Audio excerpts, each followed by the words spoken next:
28 साल बाद भारत की खुसूसी अदालत ने बाबरी मस्जिद केस का फैसला सुना दिया। मुकदमे में नामजद साबिक वफाकी वजीर एल के अडवाणी समेत बीजेपी के 32 रहनुमाओं को बरी कर दिया और कहा कि मस्जिद को बाकायदा मनसूबाबंदी के तहत शहीद नहीं किया गया। पाकिस्तान ने भारतीय अदालत के इस फैसले की मजम्मत की। भारतीय अदालतों से मुसलसल ऐसे फैसले सामने आ रहे हैं जो ये साबित कर रहे हैं कि अदालतें इंतहा पसंदों के दबाव में हैं, इंतहा पसंद हुकूमत के दबाव में हैं। अदालतों का काम तो बुनियादी इंसानी हुकूक का तहफ़्फ़ुज़ होता है। अदालतें कानून की हुक्मरानी को यकीनी बनाती हैं, जमहूरियत की मुहाफ़िज़ होती हैं, अवामी मुफाद का ख्याल करती हैं। जब कोई इदारा अपने इख्तियारात से तजावुज़ करे या कोई हुक्मरान अपने इख्तियारात से तजावुज़ करे और अवाम के हुकूक की पामाली करे तो अवाम की तवक्को अदालतों से जुड़ जाती है। और जब अदालतें ये काम छोड़ दें और फाशिस्ट हुक्मरान के आगे घुटने टेक दें तो फिर मुआशरा तबाही की तरफ बढ़ता है। यानी किसी भी कौम और मुआशरे को एक फाशिस्ट हुक्मरान के हाथों तबाही से बचाने के लिए आखिरी उम्मीद अदालतें होती हैं, और जहां अदालतें दबाव में आ जाएं वो मुआशरा तबाह हो जाता है। ये सब कुछ भारत में हो रहा है 28 साल के बाद। भारतीय अदालत इस नतीजे पर पहुंची है कि मस्जिद को मस्मार किसी बाकायदा मनसूबाबंदी के तहत नहीं किया गया था।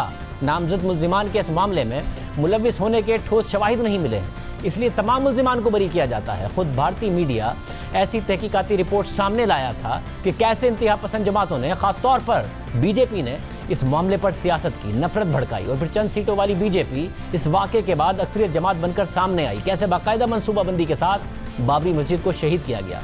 इस तारीख के बावजूद, इन रिपोर्ट्स के बावजूद आज भारतीय अदालत फैसले दे रही है कि बाबरी मस्जिद पर हमला हिकमत अमली के तहत नहीं किया गया। दूसरी तरफ भारतीय वज़ीर आज़म नरेंद्र मोदी की पॉलिसीज़ मुसलसल तनकीद की जद में है। भारतीय हुकूमत की तरफ से हिरासा किए जाने के बाद आलमी तंजीम एमनेस्टी इंटरनेशनल ने भारत में अपनी सरगर्मियाँ रोक दी, जिसके बाद अब ह्यूमन राइट्स वॉच समेत 15 आलमी इंसानी हुकूक की तंजीमों ने भारतीय हुकूमत के इक़दामात की मजम्मत की है। इन इंसानी हुकूक की तंजीमों ने भारतीय हुकूमत की तरफ से एमनेस्टी इंटरनेशनल और भारत में इख्तिलाफ राय करने वालों को हदफ बनाने की मजम्मत की है। ह्यूमन राइट्स वॉच के मुताबिक भारत में हिंदू नेशनलिस्ट जमात भारतीय जनता पार्टी की हुकूमत ने सिविल सोसाइटी के खिलाफ क्रैकडाउन तेज कर दिया है। इंसानी हुकूक के कारकुनों, तलबा, असातिज़ा, सहाफ़ियों और हुकूमत पर तनकीद करने वालों के खिलाफ सियासी बुनियादों पर गद्दारी, दहशतगर्दी और दीगर जाबराना कवानीन के तहत मुकदमे कायम किए जा रहे हैं। इस तरह के एक्शन आमराना हुकूमतों की पैरवी है, जहां तनकीद बर्दाश्त नहीं की जाती और बेशर्मी के साथ उन्हें निशाना बनाया जाता है जो बोलने की जुर्रत करते हैं।